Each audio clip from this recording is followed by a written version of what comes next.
നടിയെ ആക്രമിച്ച കേസിൽ ദിലീപ് കുറ്റവിമുക്തനാക്കിയ ശേഷം മാധ്യമങ്ങളും ജനങ്ങൾക്കും ഇടയിലെല്ലാം കേസ് വീണ്ടും വലിയ രീതിയിൽ ചർച്ചാ വിഷയമായിട്ടുണ്ട്. അതിജീവിതയ്ക്കൊപ്പം നിൽക്കുന്നവരിൽ ഭൂരിഭാഗം ദിലീപ് പണമെറിഞ്ഞ് കേസിൽ നിന്ന് മുക്തി നേടിയെന്ന് വിശ്വസിക്കുന്നവരാണ്. കേസുമായി ബന്ധപ്പെട്ട് തനിക്ക് അറിയാവുന്ന കാര്യങ്ങൾ പങ്കുവെക്കുകയാണ് ഇപ്പോൾ ടി ജി മോഹൻദാസ്.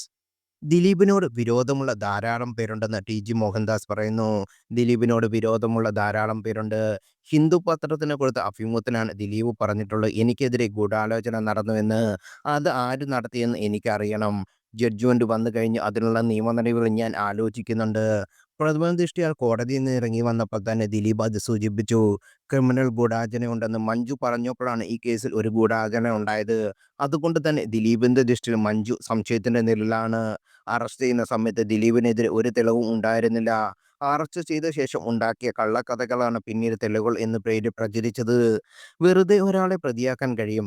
പോലീസിനെയും മജിസ്ട്രേറ്റിനെയും കുറിച്ച് ആളുകൾ ധാരണയില്ലാത്തതുകൊണ്ടാണ് തെളിവുകളില്ലാതെ അറസ്റ്റ് ചെയ്യാൻ പറ്റില്ലെന്ന് തോന്നുന്നത്. ദിലീപ് കേസിൽ പലരുടെയും ഒരു കാരണം കൂടാതെ അറസ്റ്റ് ചെയ്തിട്ടുണ്ട്. ദിലീപിന്റെ മൊബൈലിൽ നിന്ന് ഡാറ്റ എടുത്ത് കളഞ്ഞതിന്റെ പേരിൽ ഒരു ടെക്നീഷ്യനെ അറസ്റ്റ് ചെയ്തിരുന്നു. അയാൾ കുറെ കാലം ജയിലിലായിരുന്നു. പോലീസുകാർ കുറച്ചുകൂടി ഉത്തരവാദിത്തത്തോടെ പെരുമാറണം. ഈ കേസിൽ ഭൂരിഭാഗം കേസിലും നീതി കിട്ടാറില്ല. നീതി കിട്ടുക എന്നത് നിർവചനം പോലെ ആയിരിക്കും ആർക്കൊക്കെ നീതി കിട്ടണോ ഇല്ലയോ എന്നത്. ബലാത്സംഗം കുറ്റകരമാണ്. കൂട്ടബലാത്സംഗം ഹീനമാണ്. നടിക്ക് നടന്നത് കൂട്ടബലാത്സംഗമാണ്. അതിൽപ്പെട്ട 6 പേർ കുറ്റക്കാരാണെന്ന് വിധിച്ച് കോടതി ശിക്ഷിച്ചിട്ടുമുണ്ട്.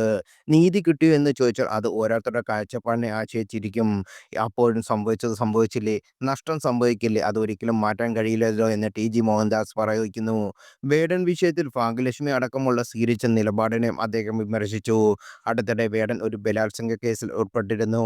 ഡോക്ടർ ബലാത്സംഗം ചെയ്തു എന്നായിരുന്നു കേസ്. ഇപ്പോൾ അയാൾ മുൻകൂർ ജാമ്യത്തിലാണ് നിൽക്കുന്നത്. ആ വേടനോട് ഈ മാന്യന്മാരാരും മാന്യത്തികളായും ചെയ്ത് എന്താണെന്ന് നോക്കൂ.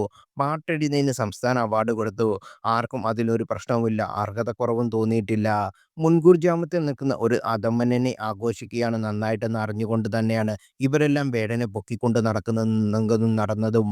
അതൊരു അതിജീവിതയാണ്, സാധു ഡോക്ടറാണ്. പ്രശസ്തി ഇല്ലാത്തതുകൊണ്ട് ആ സ്ത്രീയുടെ മാനത്തിന് വിലയില്ലേ. വേടനെ കൊണ്ട് ചിലർക്ക് ചില ആവശ്യങ്ങളുണ്ട്. അതുകൊണ്ട് വേടൻ യോഗ്യനായി.